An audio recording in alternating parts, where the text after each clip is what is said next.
എന്താ അതിൽ നമ്മൾ മനസ്സിലാക്കിയത്?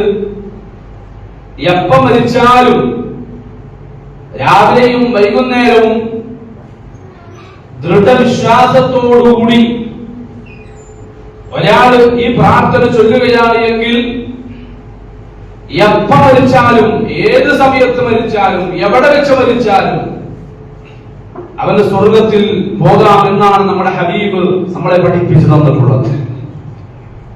എന്താണ് പ്രാർത്ഥന?